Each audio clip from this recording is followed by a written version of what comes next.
Hey guys, happy Diwali. तो ये है मेरा पहला ब्लॉग और यहाँ मेरा भाई लगा रहा है लाइट। तो मैंने सोचा कुछ ना करने से अच्छा है कुछ करो, फ़ोन उठाओ और वीडियो बनाओ। तो मैं यहाँ लाइट का डब्बा चेक करने लगी थी कि ये कितना बड़ा है। लिटरली ये बहुत बड़ा था। मैं आज सोच रही थी बहुत बड़ा है, लेकिन ये सच में बहुत बड़ा था। 50 मीटर का था ये। तो यहाँ मेरा भाई जब लाइट लगा दिया तो फिर मैंने सोचा कि मैं उसे बोलूँ कि शीशे पे भी लाइट लगा दे भाई, बहुत अच्छा लगेगा। तो मैं उसे कही थी प्लीज़ लाइट लगा दे, तो उसने फिर बोला कि ठीक है लगा देता हूँ। तो वो अब यहाँ पे तो यहाँ पे वो लाइट लगा रहा था और वो शीशा को ना बहुत स्विंग कर रहा था। तो मैं उसे कह रही थी कि प्लीज़ थोड़ा आराम से कर ले, मैं अपने पैसे से लाई हूँ, प्लीज़ थोड़ा तो रहम कर। तो वो कह रहा था कि ज़्यादा बोलेगी तो मैं गिरा दूंगा। तो मैं उसे बता रही थी कि देख ऐसा मत बोल, क्योंकि मेरे को सपने आते रहते हैं या फिर मेरे दिमाग में ये सब चलता रहता है कि कभी शीशा टूट गया है, फिर टीवी टूट गया है, फिर मैं जाती हुई एक्सीडेंट हो गया कुछ, मतलब कि मेरे दिमाग में कहते हैं ना खाली दिमाग शैतान का घर। तो इसलिए वीडियो बनाने में लग गई थी। तो अब यहाँ पे मैं नहा वहा के आ गई थी, क्योंकि मैं पूरे दिन चुड़ैल बन के काम कर रही थी। तो यहाँ पे नहा वहा के आ गई। फिर मैं दिखा रही थी कि हाँ कितने अच्छे से मेरे भाई ने सजाया। पहली बार मेरा भाई मेहनत कर रहा था। तो उसके बाद मैंने सोचा चलो रंगोली बनाते हैं, क्योंकि दिवाली बिना रंगोली के तो बिल्कुल अधूरा है। जैसे होली अधूरा है गुलाल के, ऐसे ही रंगोली अधूरा है दिवाली के, सॉरी दिवाली अधूरा है रंगोली के। तो मैं यहाँ रंगोली का पैकेट खोलने की कोशिश कर रही थी, बहुत देर से ट्राई कर रही थी, लेकिन ये इम्पॉसिबल सा लग रहा था क्योंकि खुल ही नहीं रहा था। इसमें टेप कहीं से वो था ही नहीं। फिर मैं भाग के गई, कैंची लेके आई।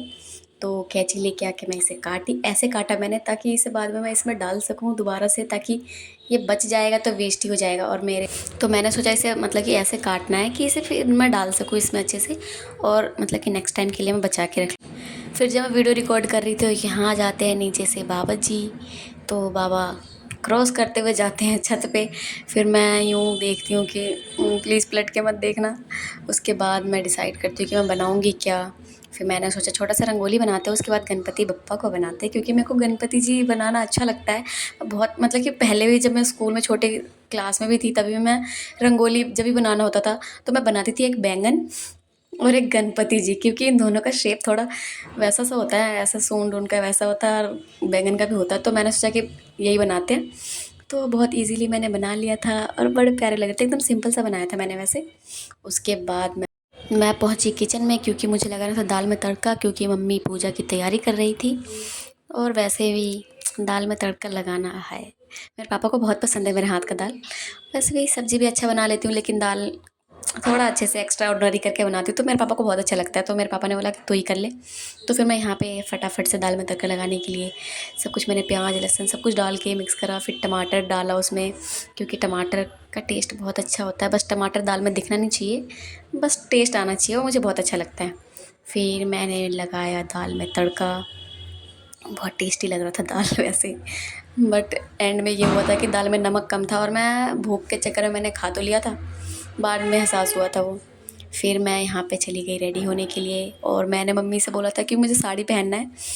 बहुत टाइम से सोच रही थी पहनूंगी पहनूंगी करके, लेकिन पहनाने वाला भी कोई नहीं होता था और मम्मी को टाइम नहीं मिलता था। तो मैंने यहाँ पे साड़ी पहना और मेरी मम्मी यहाँ पे ये मेरा सेट कर रही थी साड़ी, और चिल्ला भी रही थी मेरे पे कि मेरे को पूजा करना है और तू ये करने के लिए कह रही है। फिर फटाफट से मम्मी ने मुझे साड़ी पहन मम्मी ने साड़ी जैसे ही पहनाया, फिर उसके बाद मैं लग गई अपने काम पे। हाय हाय, लड़कियों को यही तो चाहिए, सामने बड़ा सा मिरर, हाथ में फ़ोन, और ख़ुद का वीडियो रिकॉर्ड करते हुए यहाँ पे मैं स्टाइल मार रही थी, थोड़ा सा कोशिश कर रही थी डिसेंट लगने की, जो कि मैं नहीं हूँ। उसके बाद वीडियो में अपने आप को निहारते हुए मैं ये सोच रही थी कि यार प्रीति कितनी क्यूट है तू, हा हा हा, जस्ट जोकिंग। उसके बाद मैंने सोचा चलो बाहर का नज़ारा देखते हैं, क्योंकि पूरे दिन के काम के बाद मेरे को थोड़ा टाइम मिला। मैंने सोचा चलो देखते हैं। गली में देखा, वाओ लाइटिंग ही लाइटिंग, कितना प्यारा लग रहा था। फिर उसके बाद मैं गई अपनी फ्रेंड के घर पे, निशा के घर पे, जो कि मेरी बेस्ट फ्रेंड है बहुत टाइम से। फिर हम वहाँ गए, वहाँ पे सब पटाखे जला रहे थे, और मेरे को पटाखा जलाना पसंद नहीं। फिर मैंने ये जलाया, क्योंकि और ये बहुत भारी था, वैसे भी मेरे को ये भी नहीं जलाना आता था। फिर वहाँ से लिया मैंने अपने भाभी के बच्चों को और निशा को लेके, फिर आए हम अपने घर। ये देखो कालू भाग रहा था, बहुत तेज़ से भाग रहा था, ये कंट्रोल में नहीं था। फिर हम दुकान पे पहुँचे, निशा उधर मिठाई ले रही थी, फिर मैंने इसको मैं गुगली पुगली कर रही थी क्योंकि बहुत क्यूट है, और ये बार बार बोला था उधर चलते हैं। फिर मैं आई अपने घर पे और ये दोनों लग गए अपने काम में। सिद्धू को मैंने बोला सिद्धू तू हाथ जोड़, ताकि तू हाथ जोड़ेगा तो ये भी जोड़ेगा, लेकिन ये बच्चा दूसरा कालू को हमारा नटखट छोटा सा प्यारा सा कालू। वैसे कालू ही बोलती हूँ, बहुत कम इसका नाम भी मुझे बहुत रेयरली याद रहता है। तो ये नमक बार बार चाट रहा था। फिर यहाँ पे ये दोनों बच्चे इतने डेयरिंग बाज है। पहली बात तो बाप रे, मैं यही सोच रही थी, मैंने भाभी को ये वीडियो भेजते हुए मैंने मेंशन भी करा था, भाभी यार क्या खा के पैदा किया आपने इन्हें, कसम से मैं इतनी बड़ी हो गई, मैंने आज तक पटाखे नहीं जलाए, मेरे को इतना पटाखे से डर लगता है। अभी तक मैं फुलझड़ी जलाती थी, 5 साल से तो वो भी नहीं जला रही हूँ। लेकिन ये इतना छोटा सा पिद्दू सा बच्चा, भाई साहब, ये मिर्ची बम लेके उसे जला रहा है बार बार। मेरा भाई इसे मैं उसे मना कर रही थी कि प्लीज़ मत कर अभिषेक, उसका हाथ जल जाएगा, पर मेरे को डर लग रहा था। लेकिन ना इसे डर लग रहा है छोटे से पिचकू को, और ना ही मेरे भाई को। मैं इसको बार बार गुगली पुगली कर रही थी, क्योंकि जब ये मेरे सामने होता है मेरे को बहुत प्यार आता है इसके ऊपर। फिर ये अपने भाई से लड़ रहा था पटाखे के लिए, ये बार बार बोल रहा था पटाखे देखो, उसके पास में पटाखा फूट रहा है, लेकिन ये तब भी वहाँ से भाग नहीं रहा है। और मैं अब दूर भाग रही थी, मैं चिल्ला रही थी, बोलती हट जा हट जा, और वो हटने का नाम ही नहीं ले रहा। फिर वो जीने पे जाने की कोशिश करता है, ऊपर छत पे जाने के लिए बार बार बोल रहा था कि छत पे चलते पटाखे। ये देखो फिर से, भगवान कसम से ये बच्चा इम्पॉसिबल। मैंने इन दोनों को ना नाम रख दिया खतरों के खिलाड़ी, और ये तो सबसे ज़्यादा है।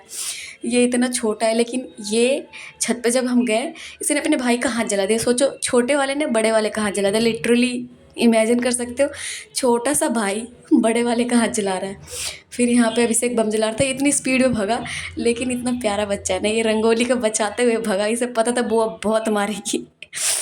तो यहाँ पे ये फिर से पटाखे मांग रहा था। फिर मैं अभिषेक से बोली थी प्लीज़ अभिषेक मत कर, पॉल्यूशन भी हो रहा है, और दूसरी बात तो ये मेरे को पटाखों की आवाज़ पसंद नहीं, बहुत डर लगता मुझे। और ये बच्चा इतना शैतान है, अपनी उंगली को ही पटाखा समझ के उसमें उंगली दे रहा था बार बार दिए में। और यहाँ पे मेरा भाई सिद्धू बेचारे का एक था अनार बम, वो भी छीन लिया इसने, उसे उड़ा दिया। वो इतना मैं डर गई थी, मेरे को लगा पता चले वो आवाज़ कर जाए, अचानक से होता है ना कोई कोई बम जो आवाज़ कर जाता है, ये बूम। तो मैं यही सोच रही थी, लेकिन शुक्र है ये नई आवाज़ की। और सिद्धू का मुंह बन गया था बेचारे का, वो बार बार चाचा ने मेरा बम जला दिया। फिर हम सब यहाँ पे मस्ती कर रहे थे थोड़ा सा। ये छोटा सा हमारा कालू जो हमारे बालकनी में गंदे संदे मतलब कि पटाखों का किसी चीज़ का पैकेट पड़ा हुआ था, ये उठा उठा के बालकनी से बाहर फेंक रहा था। मैं सोचे थे यार सफाई वाला बच्चा मिल गया हमें। मेरा भाई तो कुछ करता नहीं है, चलो यही कुछ करके दिखाए। And now thank you so much video को यहाँ तक देखने के लिए। वीडियो पसंद नहीं भी आया फिर भी इसको लाइक करना, अपने दोस्तों को ही भेजो, सबको भेजो, वरना मेरा दिल टूट जाएगा, फिर मैं आके वीडियो कैसे बना पाऊँगी। प्लीज़ इसे लाइक करो, सब्सक्राइब करो।